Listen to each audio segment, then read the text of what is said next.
आपण ना आपल्या आयुष्यात खूप चुका करतो. असं कोणीही नसेल की ज्याने त्याच्या आयुष्यामध्ये चुका केलेल्या नसतील. कधी-कधी आपल्या चुकांमुळे माणसं दुरावली जातात किंवा कधी-कधी समोरच्या व्यक्तीच्या चुकीमुळे सुद्धा आपल्या एखाद्या नात्यामध्ये दुरावा निर्माण होऊ शकतो. आणि बऱ्याच जणांचा हा प्रॉब्लेम आहे की नाती तुटतात किंवा जवळची माणसं दुरावली जातात. आयुष्यामध्ये बरेचसे असे निर्णय घ्यावे लागतात, की काही लोकांपासून आपल्याला दूर व्हावं लागतं. पुढे जाऊन कदाचित त्या निर्णयांचा आपल्याला पश्चाताप होऊ शकतो. पण त्या सिच्युएशनमध्ये त्यावेळेला आपल्याला जे योग्य वाटतं ते आपण करतो. बरोबर. त्याच्यामुळे जे गिल्ट असतं ना आपल्या मनामध्ये, ते गिल्ट मलाही येतं. पण मला असं वाटतं, की आपण ते गिल्ट नको घेऊया.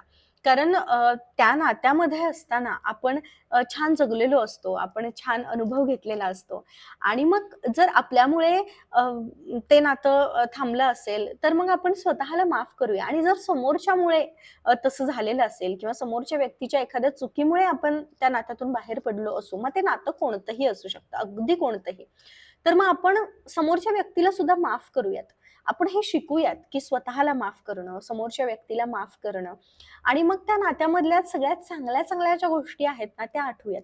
कारण बघा, त्या नात्यामध्ये असताना आपण खूप छान भरभरून जगलेलो असतो. आपण एकमेकांसोबत खूप छान आठवणी तयार केलेल्या असतात आणि मग अ, तो जो दुरावलेला जो कालावधी आहे, तो न आठवता, ती भांडणं न आठवता, आपण आजपर्यंत म्हणजे त्याच्यापूर्वी आपण नात्यामध्ये असताना किती छान एकत्र वेळ घालवलेला आहे, तो वेळ आठवूयात आणि त्या सगळ्या आठवणी छान आपण स्वतःजवळ ठेवूयात आणि गिल्ट न घेता काही वेळेला काही डिसिजन्स आपल्याला घ्यावे लागतात, हे स्वीकारूयात.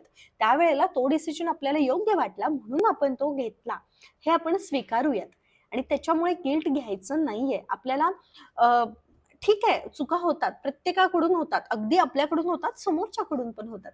त्यामुळं ह्या चुकांना माफ करूया आणि पुढे जात राहूयात.